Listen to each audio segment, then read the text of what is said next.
ITI नगर के mission exam में आप लोगों का एक बार फिर से स्वागत करते हैं।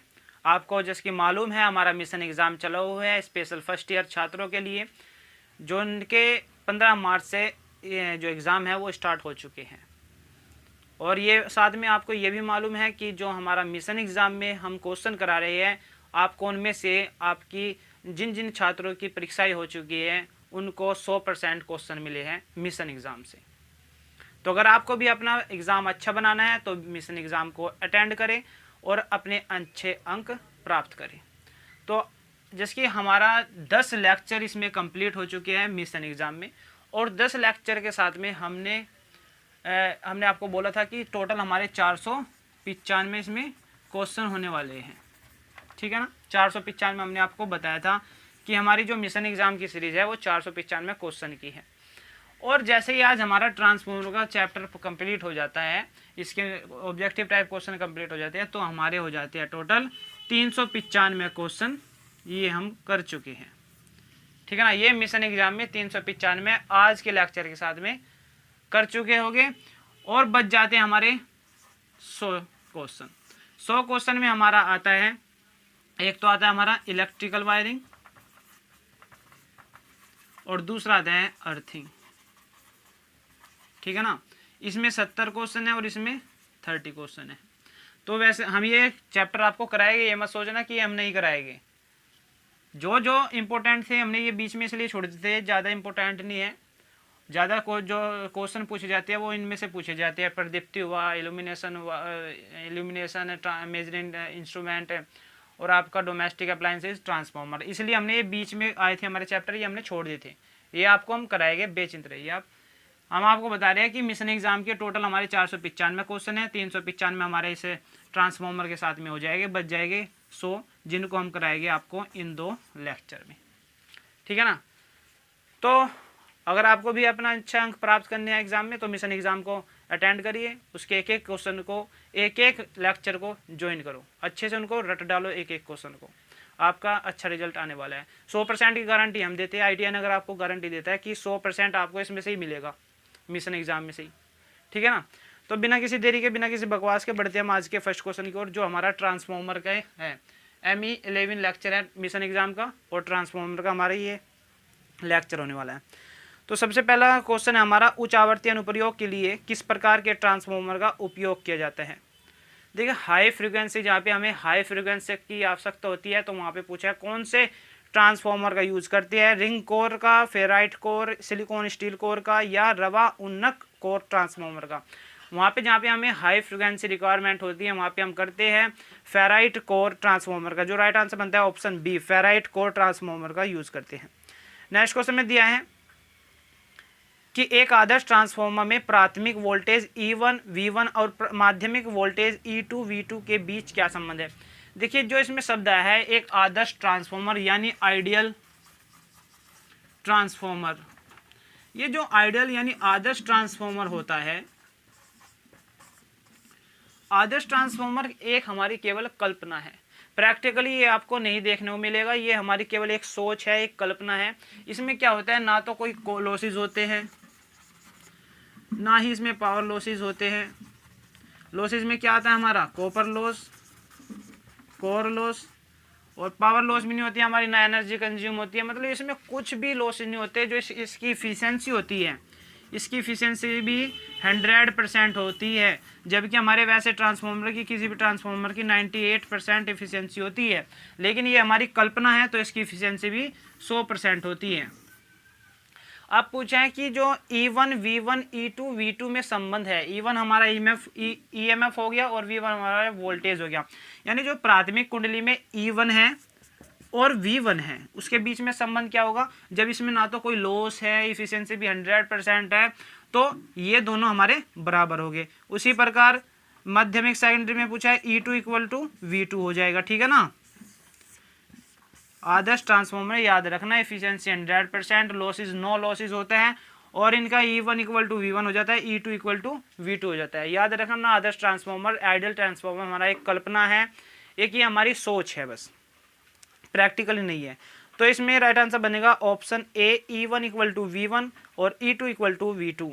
नेक्स्ट क्वेश्चन 220 में कहा है ट्रांसफॉर्मर में कंजर्वेटर का कार्य क्या है। देखिए ट्रांसफॉर्मर में जो कंजर्वेटर होता है, अब कंजर्वेटर होता क्या है, ये रहा आपकी स्क्रीन पर डायग्राम। इसमें देख लीजिए कंजर्वेटर, देखिए जो सबसे ऊपर है कंजर्वेटर हमारा कुछ इस प्रकार का होता है, ये हमारा ऐसे होता है गोल सा, और नीचे इसमें टैंक जुड़ा होता है। तो जो ये कंजर्वेटर है, ये वाला कंजर्वेटर है, इसका कार्य पूछा है क्या कार्य होता है। देखिए जो टैंक होता है इसके अंदर हमारा तेल भरा रहता है, मिनरल ऑयल भरा रहता है, जिसका काम हमारा जो हमारी कोयल्स होती है उनको ठंडा करना होता है और इंसुलेशन देना होता है। अब जो कंजर्वेटर होता है इसमें क्या होता है, इसमें आधे स्तर तक हम तेल भरे रखते हैं।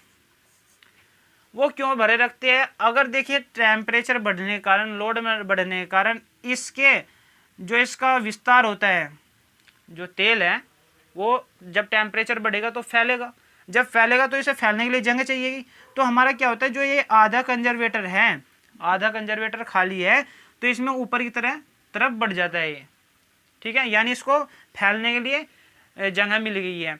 और जब टेम्परेचर कम हो जाता है तो ये सिकुड़ते हैं। अब ये सिकुड़ेगा तो इसको अंदर जाना के लिए तेल चाहिएगा, और तो जो भरा रहता है वो नीचे चला जाता है। यही काम होता है कि जो इसमें विस्तार हो रहा है, तेल में विस्तार हो रहा है, उसको स्थान देना, उसको स्वतंत्रता पूर्वक वो फैला देता है। कंजर्वेटर का केवल ये कार्य होता है, ठीक है ना। तो देख लेते हैं क्या क्या दिया है। ऑप्शन ए में नमी के प्रवेश को रोकता है, वायुमंडल में ऊष्मा को स्थानांतरित करता है, आंतरिक दबाव छोड़ने की अनुमति देता है, लोड भिन्नता के कारण तेल स्तर के विस्तार की अनुमति देता है। देखिए जो राइट आंसर बनता है ऑप्शन डी बनता है, लोड भिन्नता के कारण। यानी जब हमारा लोड उसमें भिन्न होगा, यानी बढ़ा फिर घटा, बढ़ा फिर घटा, उसमें क्या होगा, जो तेल का होगा उसका विस्तार कभी बढ़ेगा कभी घटेगा, कभी वो जैसे ठंडा होगा तो सिकुड़ेगा, गर्म होगा तो फैलेगा। जब गर्म होगा फैलेगा तो कंजर्वेटर में ऊपर उसको स्थान मिल जाएगा फैलने के लिए। ये इसलिए हम कंजर्वेटर का यूज करते हैं। चित्र आपकी डायग्राम इस पे बोर्ड पे है, और देख लो ये होता है कंजर्वेटर, जो सबसे ऊपर आपको एक सिलेंड्रिकली पार्ट दिख रहा है। तो इसका राइट आंसर बनता है ऑप्शन डी, लोड भिन्नता के कारण तेल स्तर के विस्तार की अनुमति देता है। नेक्स्ट क्वेश्चन में दिया है 221 में, शॉर्ट सर्किट टेस्ट द्वारा ट्रांसफॉर्मर के किस हानि का निर्धारण किया जाता है। देखिए जो हमारी क्या होती है हानि होती है, वो दो प्रकार की होती है, कोर लॉसेस, ठीक है ना। इसमें दो टाइप आ जाते हैं हमारे, हिस्टेरिसिस और दूसरा आ जाता है हमारा एडिलोसिस, और दूसरा टाइप होता है हमारा कॉपर लॉसेस, ठीक है। अब जो कोर लॉसेस होता है इसको तो हम पहचान, इसको जो लॉस है इनका परीक्षण करने के लिए दो टेस्ट बनाए गए हैं, ओपन सर्किट टेस्ट और शॉर्ट सर्किट टेस्ट। जो कोर लॉस को हमें अगर उसका परीक्षण करना है तो इसमें हम कौन सा करते हैं, ओपन सर्किट करते हैं। अगर हमें कॉपर का परीक्षण करना है, कॉपर टेस्ट करना है, तो हम यहाँ पे करते हैं शॉर्ट सर्किट टेस्ट, ठीक है ना। कॉपर के लिए शॉर्ट सर्किट और कोर लॉस के लिए ओपन सर्किट, याद रखना। और इसमें क्वेश्चन ये भी बनता है, अगर हम ओपन सर्किट टेस्ट या शॉर्ट सर्किट टेस्ट कर रहे हैं तो कौन सी वाइंडिंग को, यानी सेकेंडरी वाइंडिंग को या फर्स्ट वाइंडिंग को हम ओपन या शॉर्ट करते हैं। तो उसमें कोई सी भी वाइंडिंग को आप चाहे ओपन कर लो, अगर ओपन सर्किट कर रहे हैं तो आप कोई सी भी वाइंडिंग को ओपन कर लीजिए, या शॉर्ट सर्किट कर रहे हैं तो आप कोई सी भी वाइंडिंग को शॉर्ट कर लीजिए। आपको याद रखना है ओपन सर्किट टेस्ट हम कोर लॉसेस को नापने के लिए यूज करते हैं, और शॉर्ट सर्किट टेस्ट हम कॉपर लॉसेस को नापने के लिए यूज करते हैं। अब ये पूछा है जो शॉर्ट सर्किट टेस्ट है वो किस हानि का निर्धारण करता है, वो हमारा करता है कॉपर लॉसेस को। तो राइट आंसर बनता है हमारा ऑप्शन ए, कॉपर लॉसेस को हमारा शॉर्ट सर्किट निर्धारित करता है। नेक्स्ट क्वेश्चन में दिया है 222 में, कहा ट्रांसफॉर्मर में वोल्टेज प्रतिशत विनियम की गणना करें, यानी वोल्टेज रेगुलेशन की पूछ रहे हैं। और यदि शून्य भार वोल्टेज 240 वोल्ट है और पूर्ण भार वोल्टेज 220 वोल्ट है। देखिए वोल्टेज रेगुलेशन हम कैसे निकालते हैं, इसको एक बार रफ कर लेता हूं मैं। देखिए इसमें निकालना है हमें वोल्टेज रेगुलेशन होता है हमारा VR से इसको डिनोट करते हैं, और ये होता है हमारा VNL, यानी नो लोड पर वोल्टेज माइनस VFL, यानी फुल लोड पर वोल्टेज अपॉन VNL, यानी नो लोड पर वोल्टेज इनटू 100%। ठीक है ना। अब वोल्टेज रेगुलेशन का निकालने का फॉर्मूला ये होता है हमारा। अब यही बोला है इसने कि प्रतिशत विनियम को निकालिए ट्रांसफॉर्मर, यानी वोल्टेज रेगुलेशन को निकालिए। यदि शून्य भार वोल्टेज यानी VNL नो लोड पर ही तो कह रहा है नहीं, शून्य भार यानी नो लोड है, उस पर क्या है वोल्टेज 240 है, और पूर्ण भार वोल्टेज यानी फुल लोड पर कितना है 240 वोल्ट है। तो इसकी वोल्टेज रेगुलेशन निकालनी है। अब VNL क्या हमारा 240 इंटू 100। अब इसको कैलकुलेट करोगे क्या आएगा 20, यह आएगा हमारा 20/240 इंटू 100। अब इसको आप कर लो, सोल्व कर लो, तो आपको मिल जाएगा 8.33%।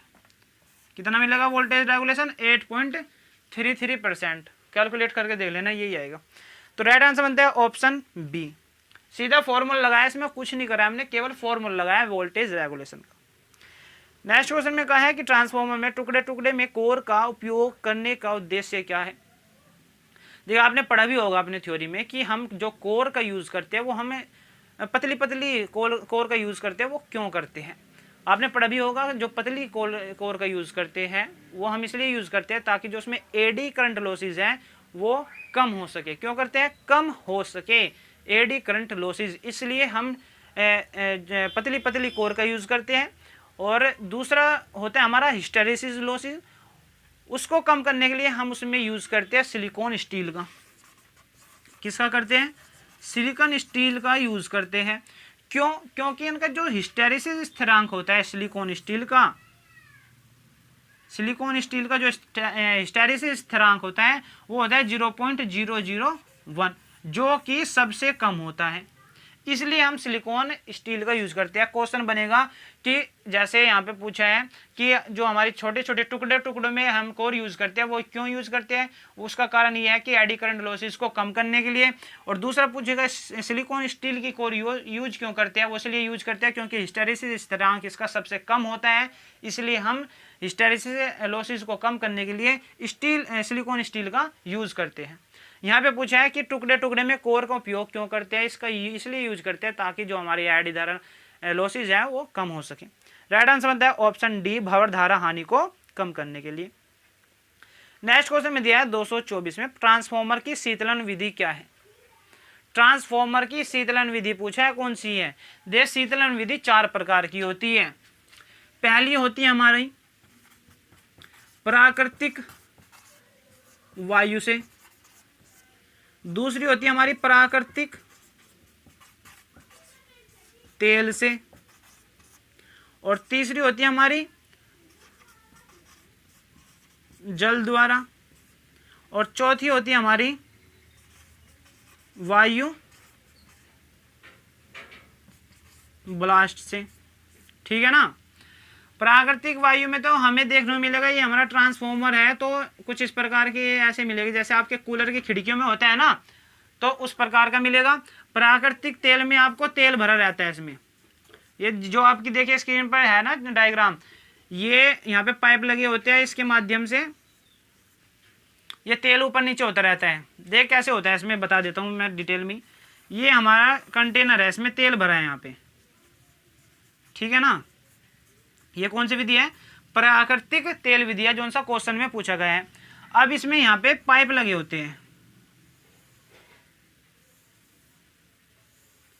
ये पाइप लगे होते हैं इधर दोनों तरफ, ठीक है ना। इसमें क्या होता है कि देखिए जब तेल गर्म होता है तो जो गर्म तेल होता है वो ऊपर आता है, ठंडा नीचे जाता है, ठीक है। जब ऊपर आया गर्म तेल तो वो इन पाइप के माध्यम से इधर आ जाएगा। अब इन पाइप से वो ठंडा हो जाएगा, तो जैसे ठंडा होता रहेगा तो वो नीचे आता रहेगा। फिर जो गर्म होता है वो ऊपर जाएगा, ऐसे नीचे आ जाएगा, फिर गर्म हुआ ऊपर जाएगा नीचे आएगा, फिर गर्म हुआ ऊपर जाएगा नीचे आएगा। तो ये होता है इसमें प्रक्रिया, जो हमारा प्राकृतिक तेल विधि है, जो सा आपका इसमें पूछा है क्वेश्चन में, ये हमारी प्राकृतिक तेल विधि है। इसमें ये प्रक्रिया होती है कि जो गर्म तेल होता है वो ऊपर जाता है और पाइप के माध्यम से नीचे आता रहता है ठंडा होकर, ठीक है ना। और प्राकृतिक वायु में सीधी हवा लगती है खिड़की के माध्यम से, तब तेल हमारा ठंडा रहता है।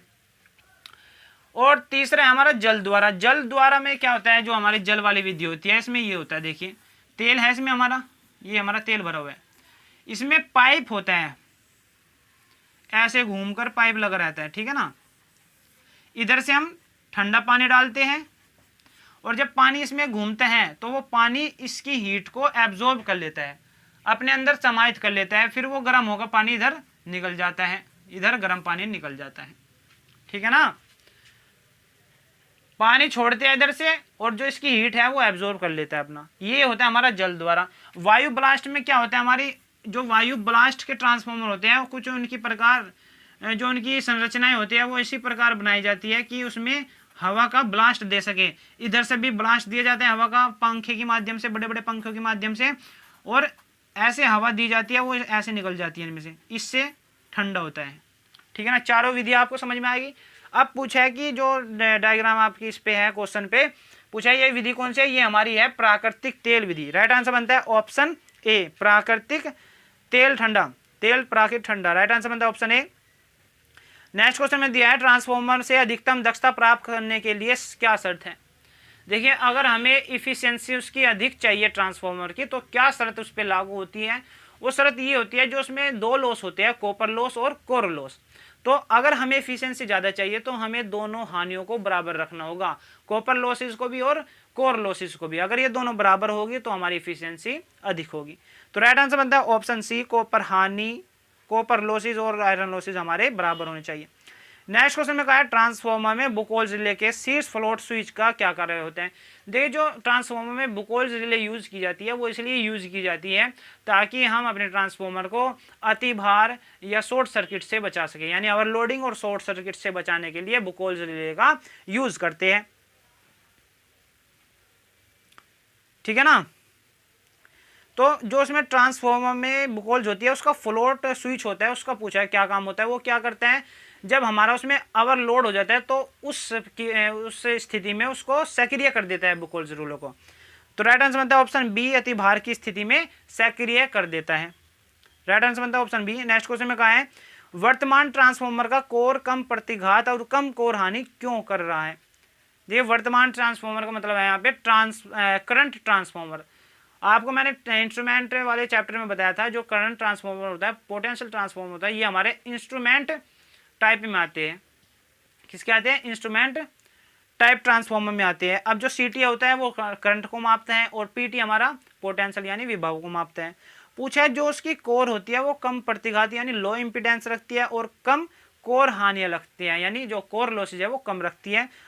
वो क्यों रखती है ये पूछे, वो इसमें क्यों रखा जाता है। वो इसलिए रखा जाता है जब हम इसमें करंट मापे, अपनी उसमें रीडिंग ले करंट की, तो उसमें जो हम तब पढ़ेंगे तो उसमें जो त्रुटि होने वाली है वो कम हो सके, जो उसमें त्रुटि होएगी वो कम हो सके, इसलिए हम लो इंपीडेंस और लो कोर लॉसेज उसमें रखते हैं।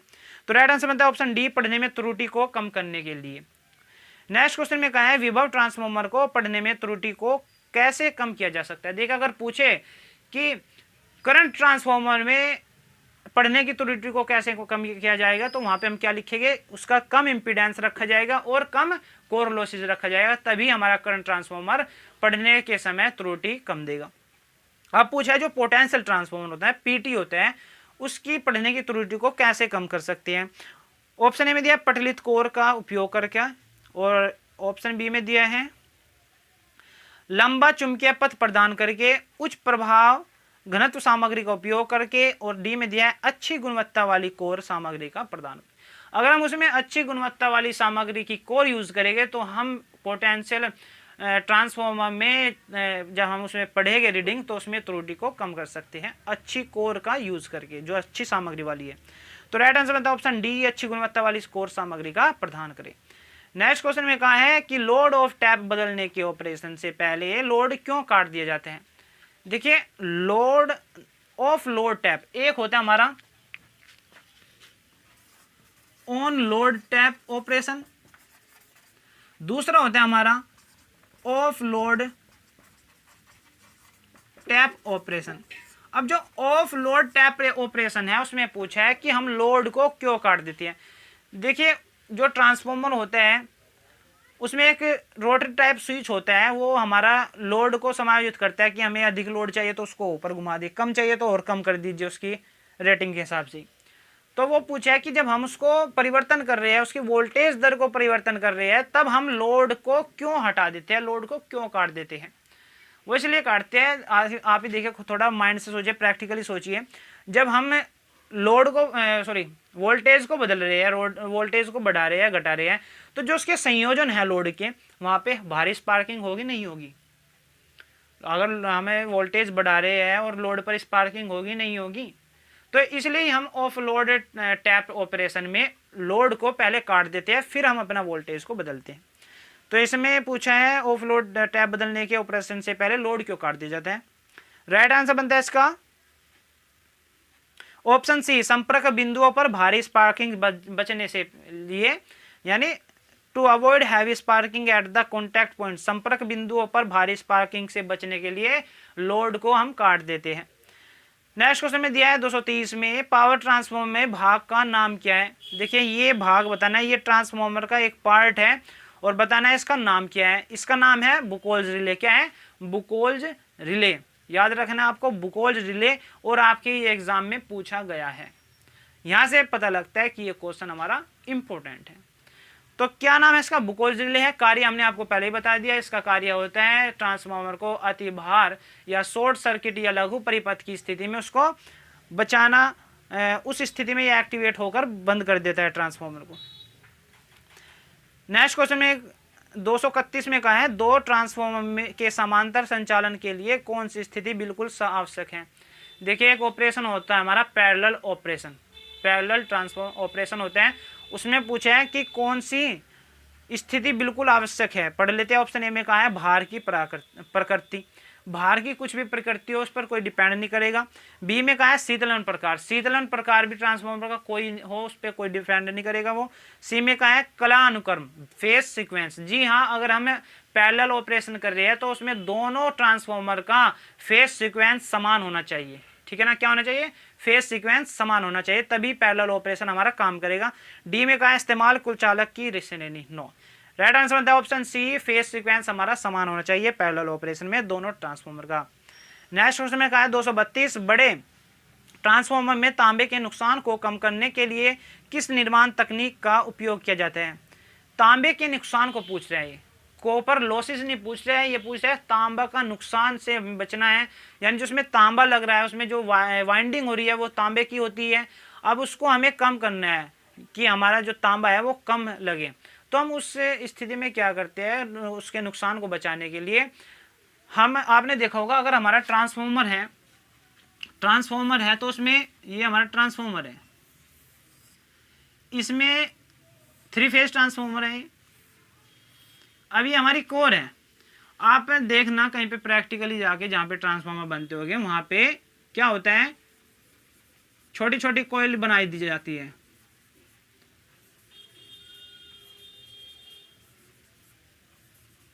ये छोटी छोटी कॉइल बनाई जाती है उसमें। वो कारण यही है कि ताकि हमारा जो तांबा है वो कम यूज हो। अगर मैं इसको पूरी, ये हमारी एक फेज की है कॉइल, तो इसको मैं पूरी पे लपेट दूं तो हमारा तांबा ज़्यादा लगेगा। अगर मैं इसको टुकड़े टुकड़े में चरणबद्ध से इसको मैं यूज़ करूं तो हमारा तांबा कम लगेगा।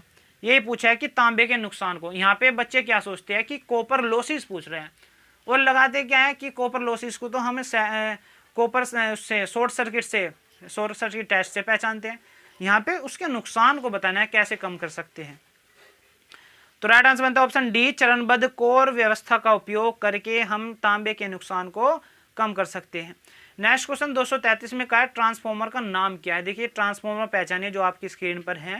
ये ट्रांसफार्मर बताना है कौन सा है। वायु core transformer, iron core transformer, ring core transformer, ferrite core transformer. ये है हमारा एयर कोर ट्रांसफार्मर यानी wire core transformer. Right answer बनता है ऑप्शन ए।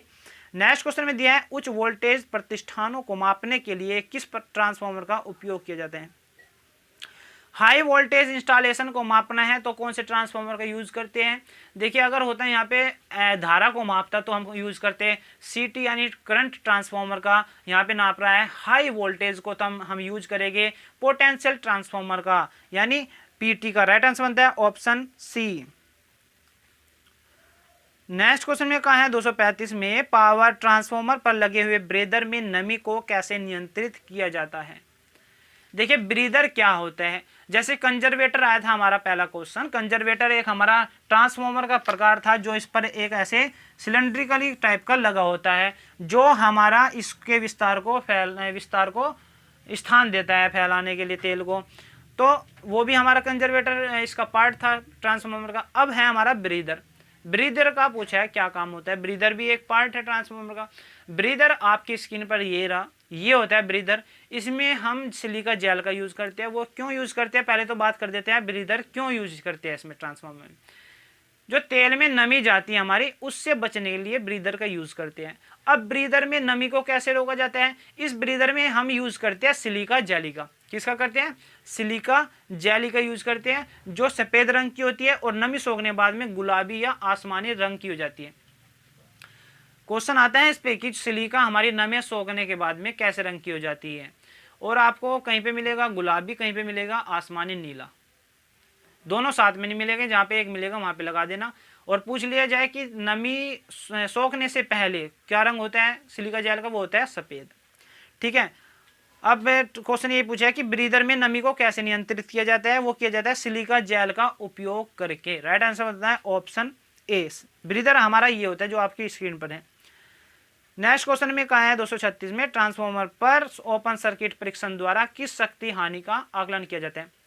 मैंने आपको बताया था दो टेस्ट होते हैं हमारे, शॉर्ट सर्किट और ओपन सर्किट। शॉर्ट सर्किट से हम कॉपर लॉसेस का टेस्ट करते हैं, और ओपन सर्किट से किसका करते हैं, कोर लॉसेस का। वही पूछा है कि ओपन सर्किट से हम किसका निर्धारण करते हैं, वो करते हैं कोर लॉसेस का। राइट आंसर बनता है ऑप्शन डी। देखिए ऑप्शन ए में हिस्टैरिसीस लॉस है, बी में एडी करंट लॉस है। दोनों ये कौन सी कैटेगरी में आते हैं, ये आते हैं कोर लॉस में। तो हम इनको किसी भी ए या बी को चुनने से पहले हम चुनेंगे डी को, क्योंकि इनका जो कैटेगरी है वही दे दिया गया है कोर लॉस। तो ओपन सर्किट का पे यूज करते हैं, वो करते हैं कोर लॉस को मापने के लिए।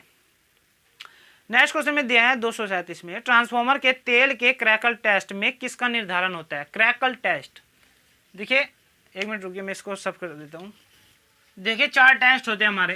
पहला होता है एक हमारा फील्ड टेस्ट, अच्छे से याद रखिएगा। दूसरा होता है हमारा क्रैकल टेस्ट, और तीसरा होता है हमारा डाइइलेक्ट्रिक टेस्ट, और चौथा होता है हमारा एसिडिटी टेस्ट। अब जो फील्ड टेस्ट है इसमें क्या होता है हमारा, इसमें पता लगाते हैं कि जो ये तेल है हमारा, ये तेल का ही टेस्ट है चारों। ये जो ट्रांसफार्मर ऑयल होता है उसके ही टेस्ट होते हैं, उसका परीक्षण करने के लिए। तो जो फील्ड टेस्ट होता है इसमें हम क्या करते हैं, हम इसमें देखते हैं कि जो हमारा तेल है ये हमें यूज़ करने के लिए हमारा योग्य है या नहीं है, यूज़ करने के योग्य है या नहीं है, इसमें तो ये निर्धारित करते हैं। और 2 में दिया है क्रैकल टेस्ट को। जो क्रैकल टेस्ट है उसका क्यों यूज़ करते हैं, वो हम यूज़ करते हैं, उसमें ये देखते हैं कि जो ट्रांसफार्मर ऑयल है उसमें हमारी जो नमी है वो कितनी है। क्रैकल टेस्ट का यानी नमी के लिए यूज़ करते हैं, नमी के लिए यूज़ करते हैं। डाइइलेक्ट्रिक टेस्ट में क्या करते हैं, हम तेल की डाइइलेक्ट्रिक स्ट्रेंथ को मापते हैं। यानी डाइइलेक्ट्रिक स्ट्रेंथ क्या होता है हमारा, breakdown voltage. Dielectric strength देखते हैं हम तेल की कितनी है, यानी वोल्टेज ब्रेक डाउन वोल्टेज उसका कितना है तेल का। चौथे में देखते हैं एसिडिटी, यानी इसमें हम देखते हैं एसिडिटी हमारी कितनी है, यानी अम्लता हमारी कितनी है। यानी mg में देखेंगे हम KOH की मात्रा इसमें कितनी है, वो देखी जाती है mg में।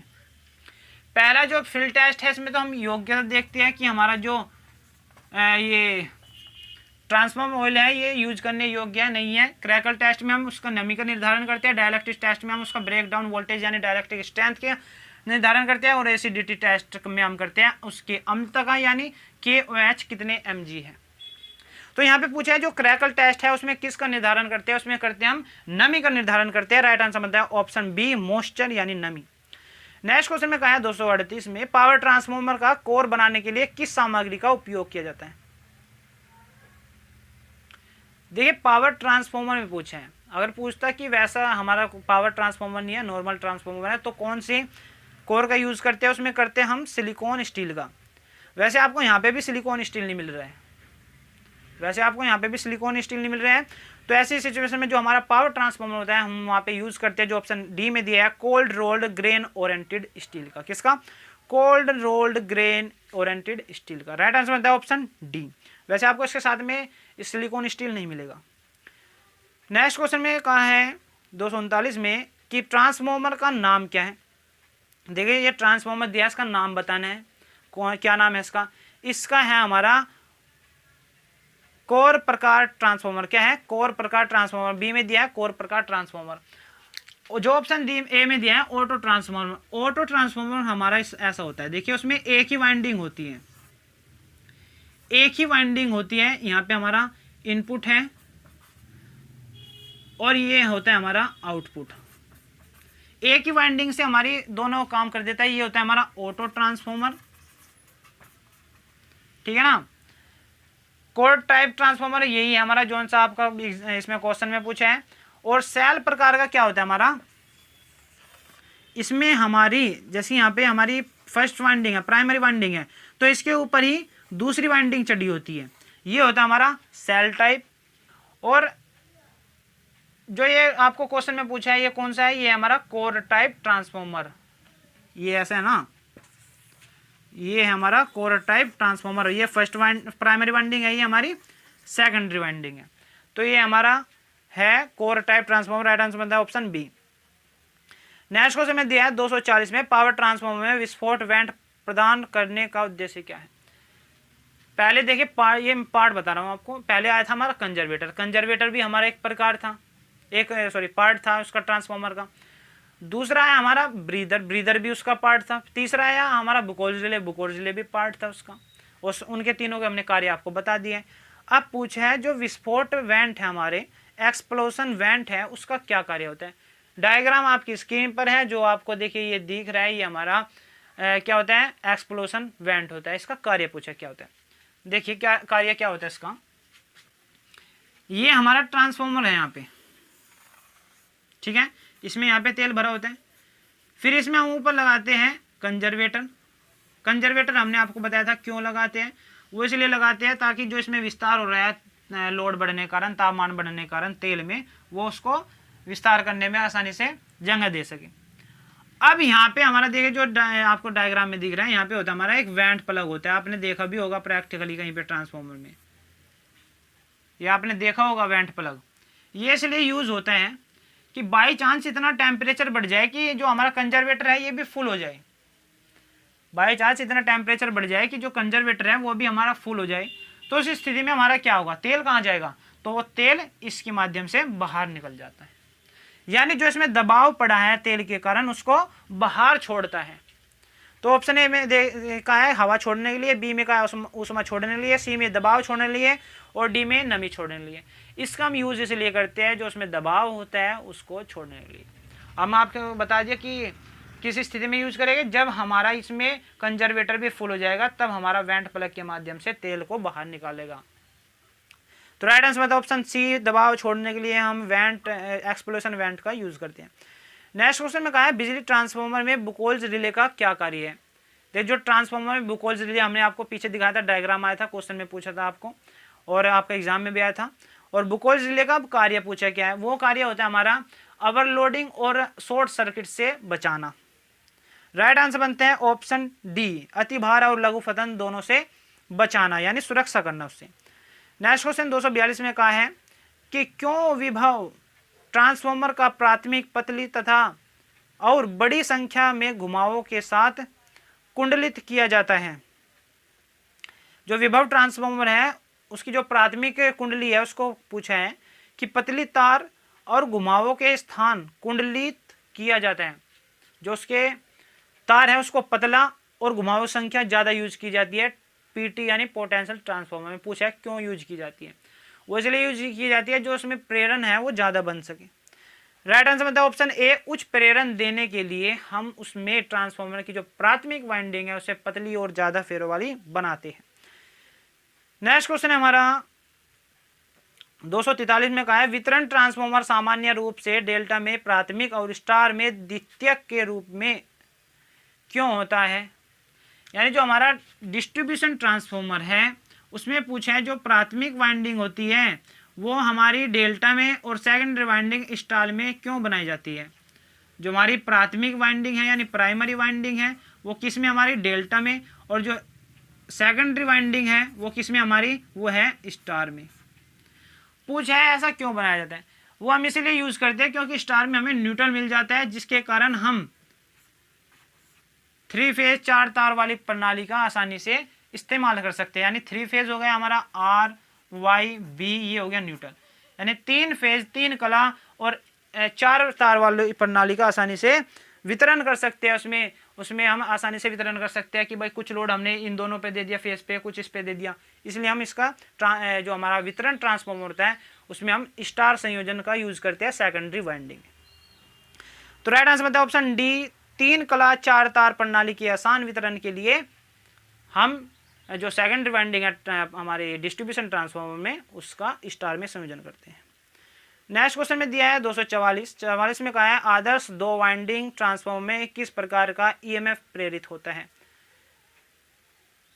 आइडियल 2 वाइंडिंग पूछा है जो हमारा ट्रांसफार्मर होता है उसमें कौन से प्रकार का ईएमएफ इंड्यूस्ड होता है, वो हमारा आपको पता ही है। जो हमारा ट्रांसफार्मर उसमें कौन से सिद्धांत पर काम करता है, कौन सा प्रेरण बनता है उसमें, वो उसमें बनता है म्यूचुअल इंडक्शन, और म्यूचुअल इंडक्शन के सिद्धांत पर ही हमारा ट्रांसफार्मर काम करता है। तो यहाँ पे राइट आंसर बनता है option B, mutual induced EMF होता है। नेक्स्ट क्वेश्चन में कहा है 245 में एक ट्रांसफार्मर में तांबे के नुकसान का निर्धारण कैसे करें। देखिए हमने बताया था जो कॉपर लॉस को हमें निर्धारित करना होता है वो करते हैं हम शॉर्ट सर्किट से, और जो कोर लॉस होता है उसे निर्धारित करते हैं हम ओपन सर्किट से। यहाँ पे पूछा है तांबे के नुकसान को निर्धारित करना है तो हम कौन सा टेस्ट यूज करेंगे, शॉर्ट सर्किट टेस्ट यूज करेंगे। नेक्स्ट क्वेश्चन में कहा है राइट आंसर बनता है इसका ऑप्शन सी। 246 में कहा है फेराइट कोर का उपयोग रेडियो रिसीवर में क्यों किया जाता है। देखिए पहले पूछा था कि जहाँ पे हमें हाई फ्रीक्वेंसी चाहिए होती है वहाँ पे हम कौन से ट्रांसफार्मर का यूज करते हैं, वहाँ पे यूज करते हैं हम फेराइट कोर टाइप ट्रांसफार्मर का। अब पूछा है जो फेराइट कोर ट्रांसफार्मर है उसका उपयोग रेडियो रिसीवर में क्यों करते हैं, उसका हम इसलिए यूज करते हैं जो ऑप्शन ए में दिया है नियत हानि को कम करने के लिए ही हम उसका यूज करते हैं। राइट आंसर होता है ऑप्शन ए। नेक्स्ट क्वेश्चन में दिया है 247 में बड़े ट्रांसफार्मर में चरणबद्ध कोर व्यवस्था का क्या फायदा है। देखिए मैंने बताया था कि पहले क्वेश्चन क्या था कि अगर हमें तांबे के नुकसान को कम करना है, हमें तांबा कम लगाना है अपने ट्रांसफार्मर में, हम क्या करते हैं कि जो उसकी वाइंडिंग्स है उसको चरणबद्ध में लगाते हैं, टुकड़े टुकड़े करके उसको लगाते हैं ताकि हमारा तांबा उसमें कम लगे। अब पूछा कि बड़े ट्रांसफार्मर में जो हम चरणबद्ध यानी टुकड़े टुकड़े में हम वाइंडिंग करते हैं उसका क्या फ़ायदा है। उसका ये फ़ायदा है कि जो हमारा तांबे का उपयोग है वो कम हो जाता है। राइट आंसर बनता है ऑप्शन ए, तांबे के उपयोग को कम करने के लिए हम चरणबद्ध कोर व्यवस्था का यूज करते हैं ट्रांसफार्मर में। नेक्स्ट क्वेश्चन 248 में कहा है कि ट्रांसफार्मर तेल में नमी को रोकने के लिए ब्रीदर में किस सामग्री का उपयोग किया जाता है। मैंने बताया था आपको ब्रीदर आया था एक क्वेश्चन कि ब्रीदर का क्यों यूज करते हैं, नमी को रोकने के लिए ताकि तेल में नमी ना जा सके। अब पूछा है कि उस नमी को किसके माध्यम से रोकते हैं, सिलिका जेल। ब्रीदर हमारा एक पार्ट है उसमें कौन सी सामग्री यूज करते हैं, सिलिका जेल, जिसका हम यूज करने से पहले कलर होता है सफ़ेद और यूज करने के बाद में कलर क्या होता है, गुलाबी या आसमानी नीला। तो राइट आंसर बनता है option A, silica gel. Next question 249 में कहा है ऑटो ट्रांसफार्मर का नुकसान क्या है। ऑटो ट्रांसफार्मर ये रहा हमारा ऑटो ट्रांसफार्मर। अब इसका नुकसान पूछा क्या है। अब देखिए जो हमारा कोर ट्रांसफार्मर है या हमारा सेल टाइप ट्रांसफार्मर है, इसमें क्या देखने को मिलता है कि जो इसकी प्राइमरी वाइंडिंग है सेकेंडरी वाइंडिंग है दोनों की हम अलग वाइंडिंग कर सकते हैं।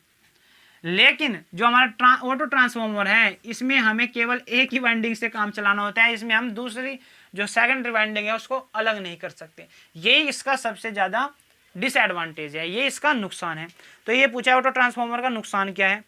ए में दिया है अधिक हानि या वजन में भारी, खराब वोल्टेज विनियम, और आपका डी में दिया है द्वितीय वाइंडिंग को अलग नहीं कर सकते। जो मैंने बताया द्वितीय वाइंडिंग सेकेंडरी वाइंडिंग को अलग नहीं कर सकते। राइट आंसर बनता है ऑप्शन डी। नेक्स्ट क्वेश्चन में कहा है कि पोल समायोजित वितरण ट्रांसफार्मर में किस शीतलन विधि का उपयोग किया जाता है। यानी पोल माउंटिंग, जो आपके खंभों पर ट्रांसफार्मर होता है, डिस्ट्रीब्यूशन ट्रांसफार्मर होता है, वितरण ट्रांसफार्मर होता है, उसमें कौन सी विधि का यूज करते हैं? तेल को ठंडा करने के लिए उसमें यूज करते हैं हम वायु प्राकृतिक, तेल प्राकृतिक, वायु तेल, ये जो ऑप्शन डी में दिया है तेल प्राकृतिक, हवा प्राकृतिक, कि वो हमारे प्राकृतिक रूप से तेल जो विधि है बताई थी मैंने आपको पीछे, कि जो तेल प्राकृतिक विधि है और वायु प्राकृतिक विधि है, इसका हम यूज करते हैं जो हमारे डिस्ट्रीब्यूशन ट्रांसफार्मर होते हैं, जो हमारे खंभों पर रखे रहते हैं। तो राइट आंसर बनता है ऑप्शन डी। नेक्स्ट क्वेश्चन 251 में दिया है, देखिए ये क्वेश्चन आपका एग्जाम में पूछा गया है, ये क्वेश्चन आपका पहले पूछ लिया गया है, और कहा है ट्रांसफार्मर कोर में स्टील और सिलिकॉन स्टील की संरचना क्या है। जो इसमें हमारा स्टील और सिलिकॉन स्टील यूज होता है उसकी संरचना पूछी है कितने कितने परसेंट होती है। जो सिलिकॉन स्टील होता है हमारा, जो स्टील होता है हमारा, स्टील होता है हमारा 93%, और सिलिकॉन स्टील होता है हमारा, सिलिकॉन की मात्रा होती है 7%। तो राइट आंसर बनता है ऑप्शन सी। स्टील की मात्रा हमारी 93 और सिलिकॉन की मात्रा होती है 7%। क्या पूछा क्वेश्चन में? जो हमारा ट्रांसफार्मर में सिलिकॉन स्टील की कोर यूज होती है, तो सिलिकॉन स्टील में जो उसकी संरचना है उसमें स्टील कितना होता है और सिलिकॉन कितना होता है वो पूछा है। स्टील 93% और सिलिकॉन 7% होता है। राइट आंसर बनता है ऑप्शन सी, ये आपका एग्जाम में पूछा गया है। नेक्स्ट क्वेश्चन 252 में कहा है बिजली ट्रांसफार्मर में टैप चेंजिंग का क्या उद्देश्य है। देखिए पीछे एक क्वेश्चन आया था कि ऑफ लोड टैप चेंजिंग में हम लोड को क्यों काट देते हैं? भारी संयोजन बचने से कारण, उसमें भारी संयोजन ना हो सके, उसके भारी स्पार्किंग ना हो सके उसके संयोजन में। तो आप पूछा जो वो टैप होता है उसका यूज क्यों होता है, मैंने वहीं पे बता दिया था। टैप को हम उसके जो उसकी वोल्टेज है उसको निर्धारित कर सकते हैं, कम या ज़्यादा कर सकते हैं, ठीक है ना। ऑप्शन में दिया प्राथमिक वोल्टेज स्थिर बनाए रखने, वितरण में वोल्टेज अनुपात बदले। जी हाँ, जो हम टैप का यूज करते हैं ट्रांसफार्मर में, हम इसलिए यूज करते हैं कि जो वो उसका वोल्टेज का अनुपात है उसको बदल सके, कम या ज़्यादा कर सके। और उसमें दो ऑपरेशन होते हैं, ऑन लोड टैप ऑपरेशन और of load tap operation. Right answer बताओ ऑप्शन बी, ठीक है ना। ये आपका लास्ट क्वेश्चन था ट्रांसफार्मर का। यहाँ पे आपके 35 क्वेश्चन कंप्लीट हो चुके हैं ट्रांसफार्मर के, और ओवरऑल मिशन एग्जाम के 395 क्वेश्चन कंप्लीट हो चुके हैं। अगर आपको 395 के 395 क्वेश्चन देखने हैं और अपने पेपर को सरल बनाना है, तो आप हमारे मिशन एग्जाम को फॉलो करें। डिस्क्रिप्शन बॉक्स में लिंक है इसका। तो हम गारंटी देते हैं आपको मिशन एग्जाम में से 100% क्वेश्चन मिलेंगे, क्योंकि जितने भी पेपर हो चुके हैं, हमारे एग्जाम हो चुके हैं, प्रत्येक एग्जाम में 100% क्वेश्चन मिला है हमारे मिशन एग्जाम से, इसलिए हम आपसे 100% का दावा करते हैं, ठीक है ना। तो मुझे उम्मीद है आपको आज अच्छे से समझ में आया होगा, एक एक क्वेश्चन क्लियर हुआ होगा। अगर क्लियर हुआ है, अच्छे से समझ में आए, तो प्लीज़ कमेंट करें हमारे कमेंट सेक्शन में कि हमें अच्छे से समझ में आया। अगर कोई डाउट रहा है तो उसे डाउट को भी आप लिखिए कमेंट बॉक्स में, हम आपका डाउट क्लियर करेंगे। तो प्यारे दोस्तों, अगर आपको आज का वीडियो पसंद आया तो वीडियो को लाइक करें, और अपने दोस्तों का पेपर आसान बनाने के लिए, उनका मार्गदर्शन करने के लिए, उनका ज्ञानवर्धन करने के लिए उन तक इस वीडियो को शेयर करें। और ऐसे ही अच्छे अच्छे ऑब्जेक्टिव टाइप क्वेश्चन पाने के लिए, अच्छे अच्छे लेक्चर्स पाने के लिए, मिशन एग्जाम पाने के लिए IITI नगर को सब्सक्राइब करें। मिलते हैं नेक्स्ट वीडियो में, तब तक के लिए धन्यवाद। जय हिंद, जय भारत।